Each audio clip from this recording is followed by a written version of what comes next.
Hello, magandang hapon po sa inyong lahat. JBB po ang inyong. So narito pa rin tayo ngayon sa Quadcom. Lumabas lang tayo sa trip. At ang dating Pangulong Duterte ho ang iniimbestigahan naman, iniisa ngayon ni Congressman Rods Gutierrez. Isa sa mga kilala rito sa Quadcom na mga malulupit din pagdating sa interpellation. Now, si Vice President Duterte bigla hong sumugod pagkatapos pa lamang, actually hindi pa nga tapos kung hindi, meron pang natitira na parang 15 seconds na bala etong si Congresswoman Beatrix. So si Congresswoman Jinky Beatrix Luistro. At so far sa lahat po ng mga nakapagtanong kay dating Pangulong Duterte, siya pa lang po ang talagang nakapag-pin down dito kay FPRRD at talagang seryoso. Hindi po siya nadala ng estilo ni dating Pangulong Duterte na paloko-loko, pahigoy-higoy ang estilo. And then, ang nangyari niya ay dumating si Vice President Sara Duterte at ang itsura nga, kita niyo sa video. Ako, grabe ho. Talagang tigas ang panga, galit na galit ang itsura.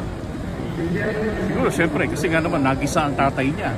At bilang abogada, alam rin niya na tagilid ang lagay ng tatay niya sapagkat dinagdagan pa nito yung mga confessions na ginawa niya noon sa Senado na magagamit po laban sa kanya. Plus kanina ay naghamon din siya na papasukin na ang ICC rito and let them investigate. Sabi nga po natin sa nating content.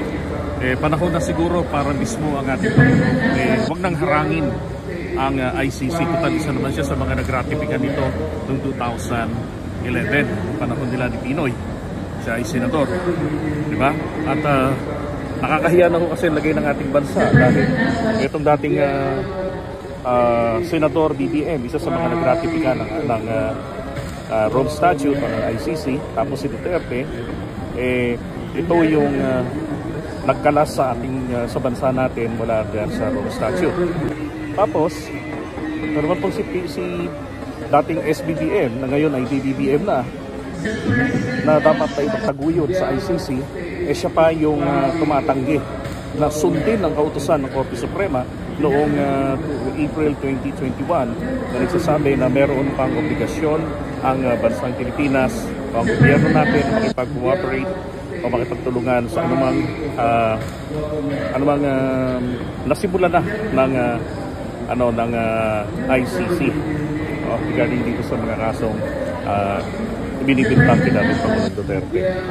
So, biro-biro ngayon dito dahil sa biglang pagdating ni Sara, sino naman kaya ang susunod? Hindi kaya si Pulong Duterte? Tapos si Baste? Dito na ba ang kanilang family reunion? Diba? Grabe. Alright, so yun lang. Bigay tayo ng updates ulit mamaya sa inyo. So far po, nagumigisa ngayon si Duterte ay si Congressman Rods Gutierrez ng One Rider Party List. Alright, magandang hapon sa inyong lahat.